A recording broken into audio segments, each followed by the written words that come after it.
Hello guys, welcome to another episode of Mike's DVDs and Blu-rays. If I can get comfortable in this chair, I'm going to talk to you today about some new videos I got. Just recently I got a new edition of a spaghetti western movie that is made by one of my favorite spaghetti western directors, Sergio Corbucci. And what's cool about these editions are that they're all German releases. That's right, from Germany. And actually they're all from Explosive Media.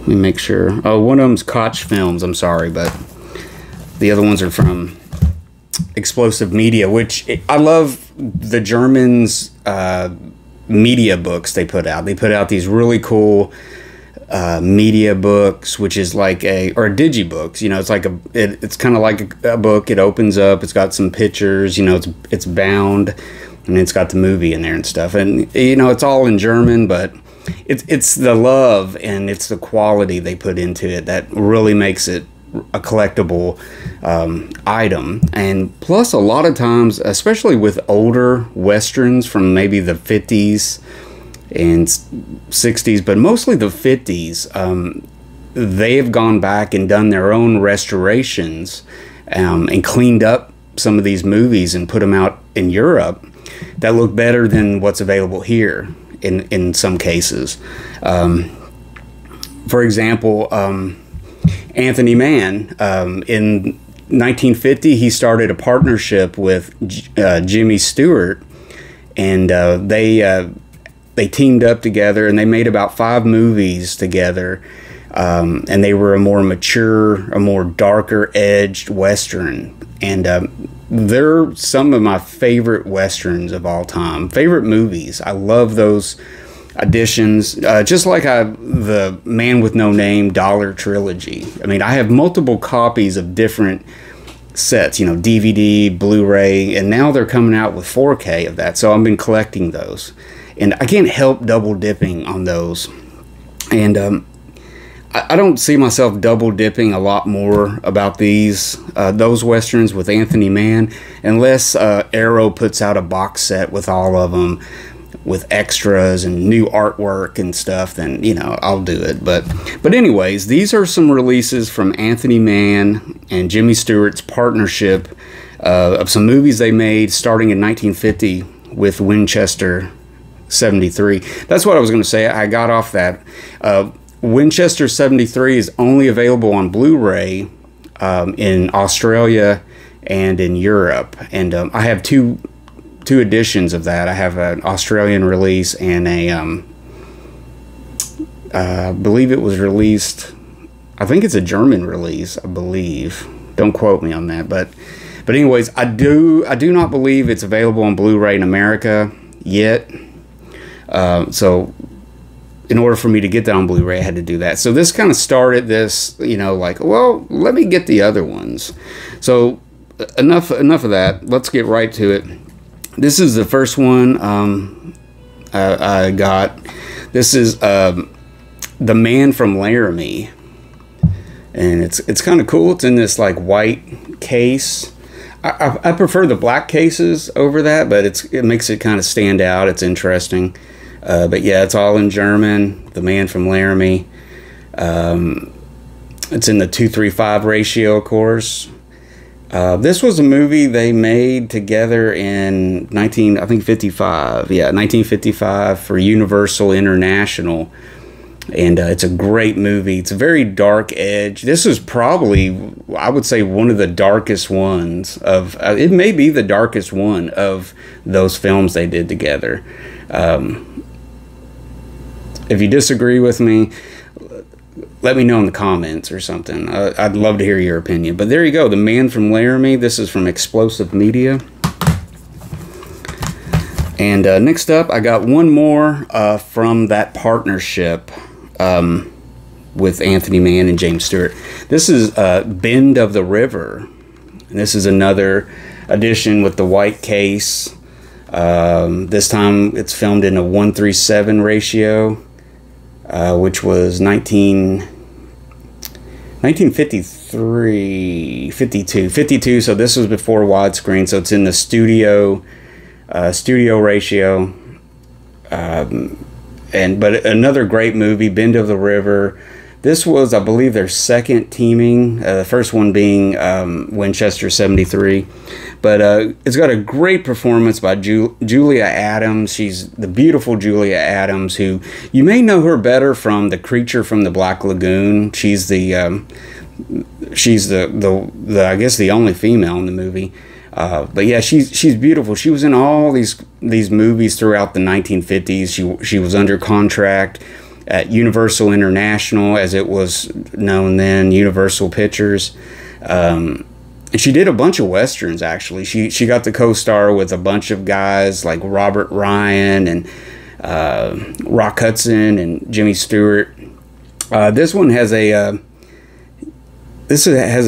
early performance from Rock Hudson. He was just getting started, starting to get some traction in his career, and he was starting to get a lot of good pictures and stuff. Some other people in here that really did good are teamed up, supporting players is what I'm trying to say, in these movies and a bunch of other movies. People like J.C. Flippin. He's got a cool name. I mean, J.C. Flippin. He's in a. It's one of those guys or women that once you see their face, you know who they are. It's like, man, I've seen him in a bunch of movies, but I just don't know his name.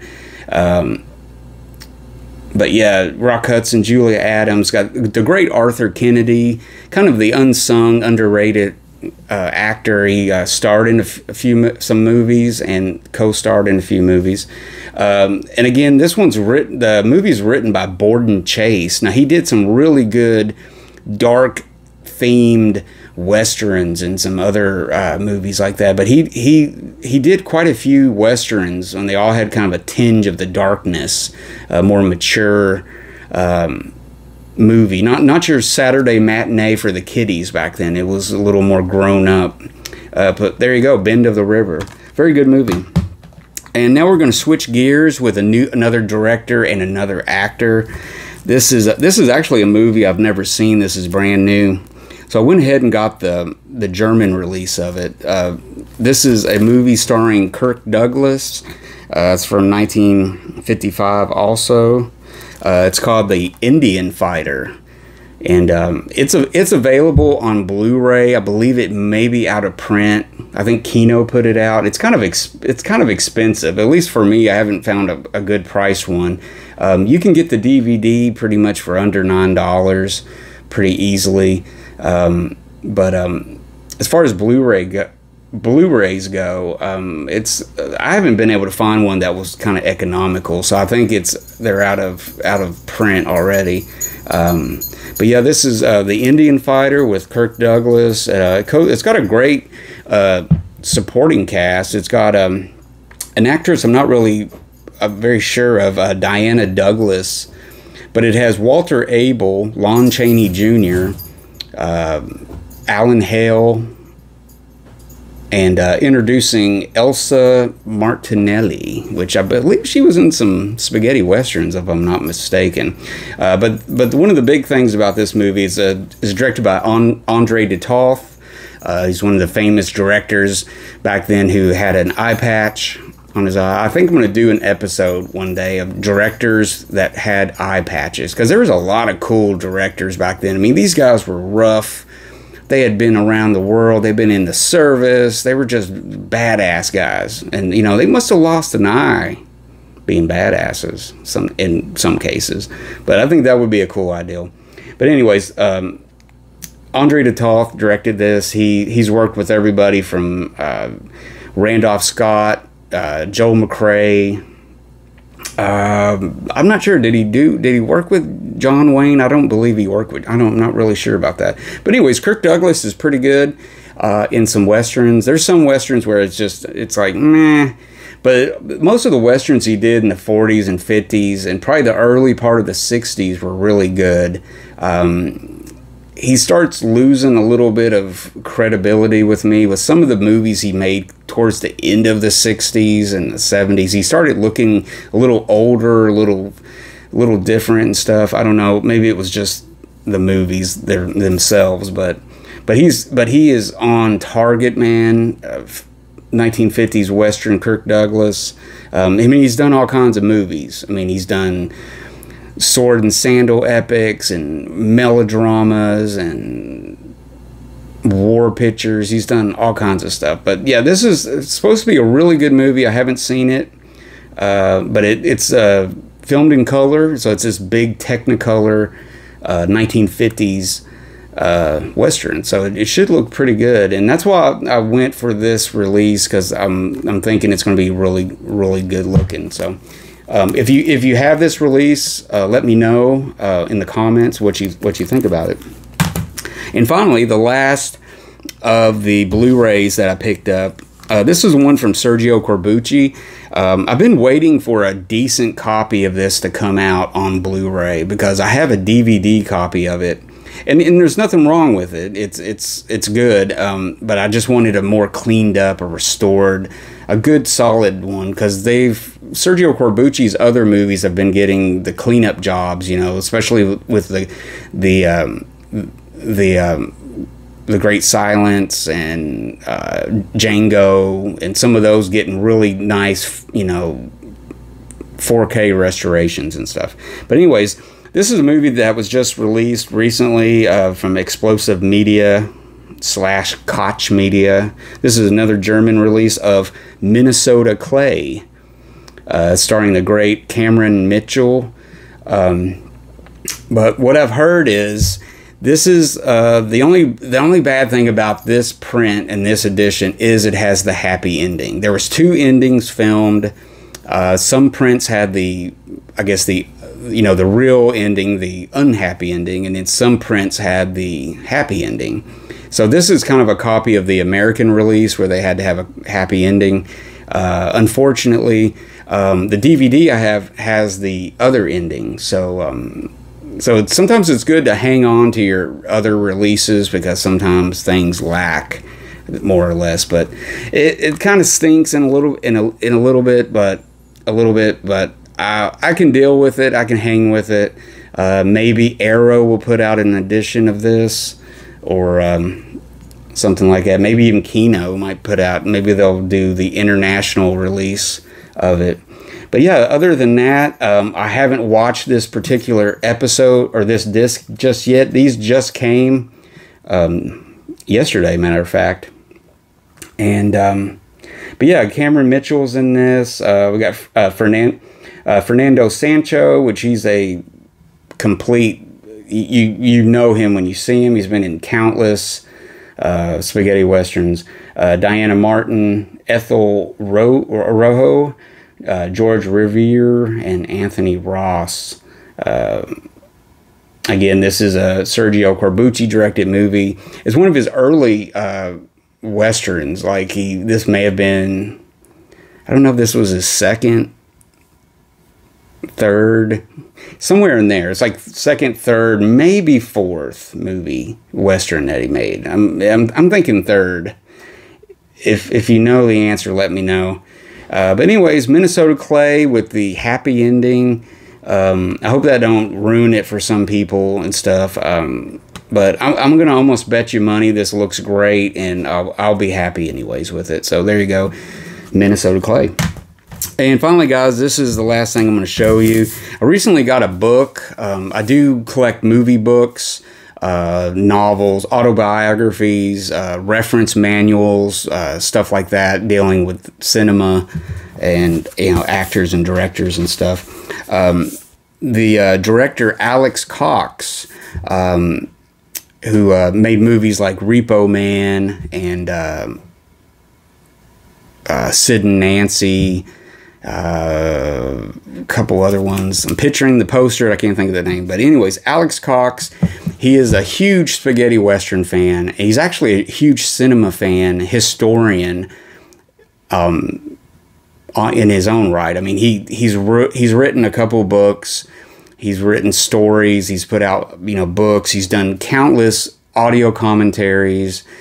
He's done, you know, video appreciations on supplements of movies, especially The Great Silence. He's has a video supplement on that, matter of fact. But this was a movie, or not a movie, this is a book that he wrote about the spaghetti western genre, or the Italian western genre. And the book is called 10,000 Ways to Die, a director's take on the Italian western, which is, I think I'm up to the second chapter, and it's a real page turner. It's really good so far. It's got a good foreword in there. Let me see, I think it's a foreword by somebody. Let me check here, checky. Introduction, maybe not. Yeah, I'm thinking about something else, guys. But anyways, 10,000 Ways to Die. There's a hardback version out there. I think the first edition. I think this is the second edition where he made some changes. I think he made some. He kind of updated it a little bit. Let me see. Is this the first? I'm not sure. I think this is the second edition of it. I think he did some updating in it. But anyways, I've got a few books on the spaghetti western genre. I got one that's basically a reference book that's got just, you know, names, dates, times. Plus, it's got stuff, photos, and everything. But this one is a true, you know, you get the impression of how he feels about movies and opinions and facts and whatnot. So there you go. That might be a good book to invest in if you're a big fan of spaghetti westerns, like I am. 10,000 Ways to Die. So there you go, guys. Some spaghetti western stuff for you. I recommend all that stuff. Check it out. That's all my new things. But yeah, there you go. Big fan, and I'm always on the lookout for new westerns, spaghetti westerns. I'm also a big fan of just westerns in general. Like I've said before in the past, it's like if you would have asked me 30 years ago that in the future you're going to be a huge western fan, you're going to have all this useless knowledge in your head about movies, or spaghetti westerns, and westerns and everything, and I would have said, okay, sure. But anyways, I hope you guys enjoyed this episode. Give me a thumbs up if you did. Comment and subscribe if you have not subscribed to my channel yet. And check out my backlog of videos. I've got a ton of videos to check out. So if you love cinema, check me out. And that's about it, guys. So till next time, I'm Mike. Take it easy. Watch you a good movie tonight. And be safe out there.